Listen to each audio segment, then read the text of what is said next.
You know, when it comes to Pokemon Day, there's no telling whether or not we're gonna get remakes, sequels, or what. But one thing we will definitely get is Shinx. And I don't know about you, but I'm very pleased with that. Everybody like, hey, are you ready to go? Ready to go? Everybody like, hey. Alright, what is up y'all? Soul here and welcome back to my story mode. I'm positive that a couple of you saw the title and you're already ready to fight, but before we get into all that, there's a couple of things that I want to talk about. So, if you want to skip all this, go ahead and click on the timestamps down below. I got them all nice and set up for you. Okay, so for starters, I'm not even gonna lie to you guys, the Direct kinda had me alarmed. Like y'all always hear me say, Nintendo sits on that throne as the absolute kings of left field. With a big Pokemon announcement right around the corner, I figured that they would probably say at least something regarding Pokemon in that Direct. So I wanted to play it safe and just kind of pay attention to that Direct first before we got into anything else regarding just Pokemon. However though, they did not. They didn't even bother to mention Pokemon Snap, which very much leads me to believe that they have a big Pokemon Direct planned for sometime this weekend or maybe during the week next week for Pokemon's anniversary. Because there's no way in hell that they're just not gonna talk about Pokemon Snap when it's practically a month away. So I can tell you without a doubt in my mind that they have a huge announcement coming and they're probably gonna pile everything into one big video or something like that. Most likely a Direct, because Pokemon Directs are now definitely more than likely, considering that we just got Directs back after a year or so of not having them. So we can expect that real soon. So with all of that in mind, that leaves us free to speculate as much as we want until those announcements come through. What more there is to speculate regarding Gen 4 is completely beyond me, but I will definitely try if you guys want me to. So if you guys have any ideas about what else to dig up for Gen 4 related content, you go ahead and let me know. Also, before we get started, I just wanted to let you guys know that thanks to y'all, I'm now in a position to get a couple of things started, including some potential live streams. I want to make sure I have some pretty artwork and layouts ready to go before I get into live streaming, but I think that can happen fairly soon now. When everything is looking a lot closer to ready, I'll give out the announcement because there's a specific live stream series where you guys are in complete control of how things go, and I think that's going to be a lot of fun. However, there is one very crucial aspect about that series that a couple of you may not be too fond of, so I'll probably set up a different live stream series for you guys to enjoy as well. I want to have a little something for everybody, but we'll get to that when we get to that. I'll probably set up some kind of poll or something like that for you guys to decide what that other live stream series is, but I think it's going to be a lot of fun regardless of what we pick. Anyways, moving along here, why don't we start talking about the here and now? I think that the big question here is, what are we more likely to receive during these upcoming announcements? Are they actually going to prove us right and hand over the Gen 4 remakes that we've been speculating and guessing about for the past couple of months? Or are they going to do their regular Nintendo thing, hit us with the biggest left field hit of all time, and drop sequels on us? If any of you guys have seen my previous video, you know for a fact that I am fully expecting them to reveal anything other than Gen 4 remakes. And if we truly are not getting Gen 4 remakes, then that leaves us with two other options. Either Let's Go sequels, which I doubt even more than Gen 4 remakes, or direct sequels to Sword and Shield. Now, I really want to talk about the ups and downs of this possibility, but before we get into that, I want to talk about why I feel it's more likely to obtain sequels than either Let's Go sequels or remakes. First and foremost, let's address the fact that none of us believe that it's a new generation. I asked you guys in a poll about a week or so ago, and we're all under the same exact impression, that it feels way too soon for a new generation. Don't you think it's a little weird that we feel that way though? The 2-year mark is usually the time where we start hearing about a new generation after all. Now, under normal circumstances, I usually say something along the lines of, oh, yeah, well this is different though, they're working with the Switch, so they probably have a lot more to do. However, the existence of Pokemon Let's Go completely buries that. We do need to keep in mind that Pokemon Let's Go was a legitimate Pokemon game that was sold for the year that it came out. And that right there was only a year before Sword and Shield. So when you look at the timeline, it took at least 2 years before we got an entirely new generation. So that reasoning right there is probably why we're not expecting a new generation and why it feels so soon. Because when I say 2 years, I'm not talking about every other year, I'm talking it took 2 full years before we actually got our hands on Pokemon Sword and Shield. Normally at this point, we would have already had new titles in hand by around October to November. but we got DLC instead. I'm sure that by now a majority of us are under the impression that the DLC was supposed to be our replacement for our annual games that we usually get. And now that Pokemon's working with a brand new console with brand new aspects, if we really look back at the quote-unquote pattern that we had, it's safe to say that they are nowhere near ready for a new generation. Now, if we truly are in our second year of waiting in between generations, that means that they're going to utilize this time to develop one more big thing within Generation 8. The main reason we can be confident that that next big game is not going to be a Let's Go game is because Junichi Masuda himself literally said that they have no plans to continue anything regarding Let's Go just a couple of months ago. And so now, with Gen 9 and Let's Go sequels out of the way, we can definitely narrow it down to strictly sequels or Gen 4 remakes. Now, while we're all sitting here twiddling our little thumbs just waiting for them to drop the Gen 4 remake titles for us, that is precisely the reason why I don't think we're gonna get that. Game Freak being a Nintendo-based company means that they are just as capable of hitting us with left field hits just as much as other titles. Nintendo likes surprises, they always have and they always will. Hell, if there's a chance that we're fully expecting something, they may hide it from us even longer or just cancel it altogether. Just take a look at the two different original Netflix series that they were going to start working on regarding Legend of Zelda and Star Fox. Those got completely canceled because they were rumored. That's the only reason they stopped production, is because they got rumored. So when you take a look at what we've been doing for the last couple of months, we've been quote-unquote leaking and making Gen 4 trend every time Pokemon got even something remotely close to an announcement. We have to remember that they're on social media just as much as we are. Just because they're not replying doesn't mean that they're not paying attention.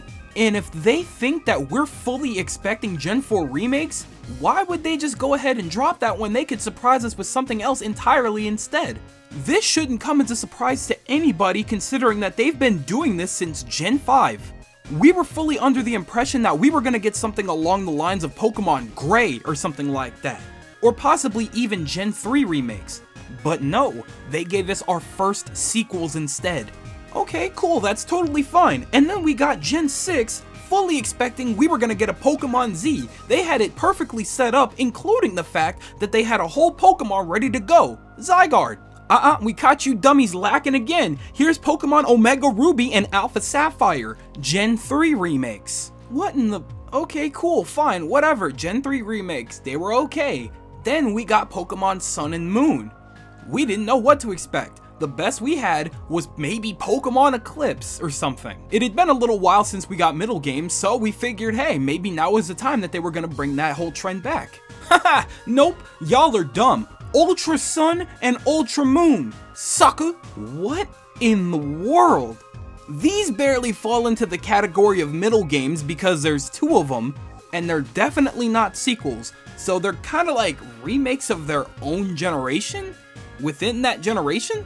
I don't know what to call Ultra Sun and Ultra Moon, but they're not sequels, and they're not really middle games either, so I don't know.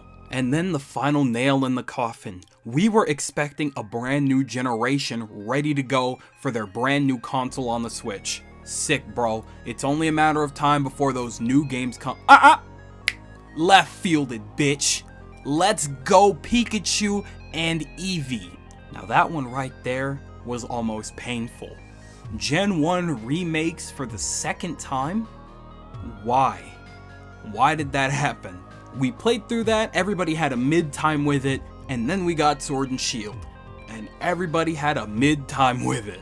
And then that last year, this previous year, we got one of the last things we were expecting from Pokemon, and that's DLC. An expansion pass to build on the one game that came out the year prior.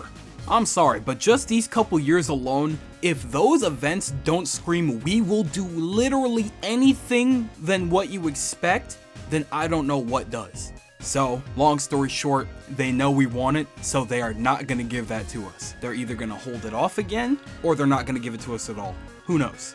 Now, I do have at least one more reason as to why I believe sequels are a lot more likely, and that is strictly because it is obviously much more cost effective on their end.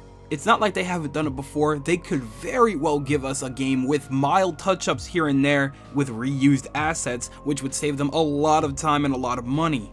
They're a business. If they can save money on certain things, they will save money on certain things. Especially if they are fully aware that that thing, their product, is gonna sell regardless of what they skimper over. So there's no guarantee as to if they really will take a route like that, but it's definitely something to consider when it comes to the future of Pokemon. So that just about sums up why it's more likely to receive sequels over remakes. When we look at it, sequels of any kind for Generation 8 probably look like Satan itself right now. First, there's the fact that it would be the cheapest option, meaning that we would probably end up getting the exact same story, the exact same characters, and the exact same Pokemon with maybe one or two very minor details hammered in there to call it a new game. From a business standpoint, it just looks like it's very possible for them to easily abuse the power that they know they have and take the simple route, which allows them to once again prove to themselves that they could do whatever they want and get away with it. It wouldn't be hard for them to take the Ultra Sun and Ultra Moon route. There's also the fact that obtaining something that simple, bare bones, and lazy would probably make the wait for the next games almost excruciating. Not only would our only option be to play through Gen 8 again if we wanted new content, but that would mean that we would basically have to wait until the holiday season of 2022 to finally get our hands on Gen 9. Them getting away with something like that would probably be more excruciatingly painful than the ass whoopings I used to receive with the wooden spoon back at my grandmother's house. Jokes aside though, it wouldn't be the wait. That wouldn't be the painful part. The longer we wait, the better the games are more likely to be. But the problem is the fact that they would have spent time actually developing a very bare bones sequel to Sword and Shield instead of just spending all of their time and efforts on a Gen 9 game. To put it simply, it would just be hard to watch. So that just about does it as to why I believe that would be an absolutely bad thing for us to get sequels. However, what if I told you there is a light side to things? Y'all know me, I'd like to look at both sides of the coin. Let's end this video off talking about the potentially good things that could come out of sequels. Now think about this with me for a second here. Just because it's possible, that doesn't mean it's guaranteed that everything will look exactly the same. I know we talked a lot about the Ultra Sun and Ultra Moon quote-unquote sequels, but why don't we actually take a step back and look at the first set of sequels that we ever received, Pokemon Black 2 and Pokemon White 2. Pokemon has definitely proven beforehand that they know how to do sequels right. They have done it once, and there's nothing stopping them from doing it again if they so please. Those two games right there are a shining example of what you can do with reused assets if you use them properly. Even if you're reusing assets, reusing the exact same world and mechanics, you have a world that you can improve on and expand upon. If you utilize what was already there to begin with, but add more to it, actually put in time, care, and effort into what you already have, then you'll probably have a fine set of sequels on your hands. Let's go ahead and also acknowledge the fact that by this point, they definitely have a much better handle on how to make Pokemon games for the Switch. When you look at a game like Pokemon Let's Go, you actually do have to acknowledge the fact that that game at least looks polished. Yes, it was very simple. Yes, there were a lot of aspects removed, but when you truly think about it, you have to consider the fact that that was Baby's first Switch game. Simply put, it was all the aspects that we knew of from Pokemon games prior, but just a little upscaled. True enough, it definitely sucked that they had to get rid of 1,000 different mechanics just to make this game very simplified. However, I will admit, they did do a solid job on making this game look good. Going into Sword and Shield, we also need to look at the fact that that was generally a much bigger game. Sword and Shield had a brand new region with its first wild area, its brand new Dynamax mechanic, and wild-sized cities. These developers had to come up with and utilize brand new concepts in a very short amount of time. However, it's very possible that by utilizing these concepts that they already have for themselves, they could just do what they did with Black 2 and White 2 and build upon what they already have. With the hardest part out of the way, all they would really need to focus on is 3 major things: improvements to the graphics, characters, and actual story. And we've got ourselves sequels that could very well overturn the originals. And now, looking at it, while it would still be overall more cost effective, when you really think about it, that just means that the games that come next, be it sequels, remakes, next gen, whatever, they will likely be miles better than before. Saving time and money now means that they have no excuse not to utilize said time and money on the games that come afterwards. I'm about to say something that's non-Pokemon related, but consider a game like Skyward Sword, another game that was definitely controversial within its fan base because certain mechanics were just not good. However, the game that came after it, Breath of the Wild, was considered a masterpiece because it built off of what its predecessor set up beforehand. Granted, that is not probably the best example because that game actually had 5 years of development as opposed to 2, but you get what I'm saying. The simplicities developed back then and potentially now could lead to well-made detailed intricacies down the line. In caveman terms, bad games now, good games later. Although that may not really be considered a good thing by the masses, but you know what? I'd rather take bad games now, good games later than good games now and bad games later. But, you know, we could probably be real here. Based on their track record, we're probably in for mid games now, mid games later. But we'll have to see how that goes down. So that just about wraps up everything that I have to say regarding whether or not we're going to be getting sequels or remakes this upcoming week during Pokemon's anniversary.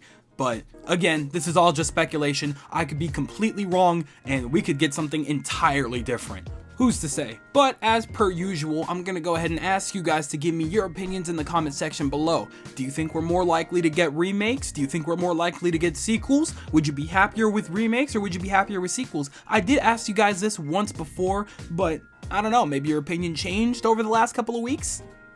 I want to hear what you guys have to think.